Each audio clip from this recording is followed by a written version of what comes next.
Attention ఒక మైనర్ని arrest చేసిన తర్వాత జువైనల్ బోర్డుకి పంపించాలి. అలా కాకుండా జైలుకు పంపిస్తే ఏం కాన్సిక్వెన్సెస్ ఫేస్ చేయాల్సి వస్తుంది.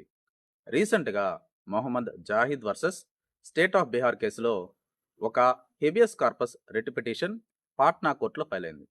కేసు ఫ్యాక్ట్స్లోకి వెళ్తే ఒక ల్యాండ్ డిస్ప్యూట్ గురించి ఒక పంచాయతీ అనేది జరిగింది. ఆ పంచాయతీలో ఇరుపక్షాలు పాల్గొన్నారు. ఇరుపక్షాల మధ్య ఘర్షణ అనేది జరిగింది. ఇరుపక్షాలు ఒకరి మీద ఒకరు కేసులు అనేది పెట్టుకున్నారు. అలా కేసులు పెట్టుకున్నప్పుడు ఒక కేసు అనేది పిటిషనర్ మీద కూడా పెట్టడం జరిగింది. కానీ ఇన్వెస్టిగేషన్లో ఎటువంటి సాక్ష్యాధారాలు దొరక్కపోవడం వలన ఛార్జ్ షీట్ ఫైల్ చేసేటప్పుడు పిటిషనర్ మీద ఎటువంటి ఛార్జెస్ అనేది పెట్టలేదు. కానీ ఎవరైతే కేసు పెట్టిన లేడీ ఉన్నారో ఆమె డిఐజీని ఒక పిటిషన్తో కలవడం జరిగింది. ఆ పిటిషన్ మీద డిఐజీ ఏం చేశారంటే ఒక రిటర్న్ నోట్ అనేది రాసి ఫాస్ట్గా యాక్షన్ అనేది తీసుకోమన్నారు. సో ఇన్స్పెక్టర్ ఏం చేశాడంటే ఇన్స్పెక్టర్ అందరు అక్యూజర్ని అరెస్ట్ చేసి జ్యుడిషియల్ మ్యాజిస్ట్రేట్ ముందు హాజరుపరిచాడు. ఇక్కడ మ్యాజిస్ట్రేట్ చేసిన మిస్టేక్ ఏంటంటే ఇక్కడ పిటిషనర్ మీద ఎటువంటి ఛార్జెస్ అనేది లేవు.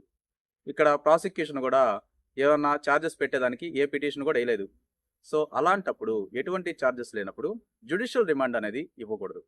కానీ మ్యాజిస్ట్రేట్ ఏం చేశాడు, జ్యుడిషియల్ రిమాండ్ అనేది ఇచ్చాడు.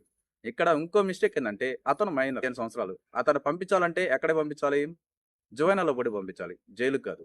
సో ఇక్కడ 2 మిస్టేక్స్ అనేది చేయడం జరిగింది.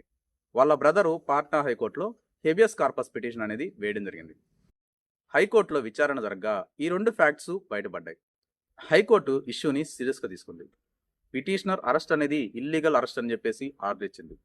కాంపన్సేషన్గా 5 లక్షలు పే చేయాలని చెప్పేసి గవర్నమెంట్ని ఆర్డర్ చేసింది.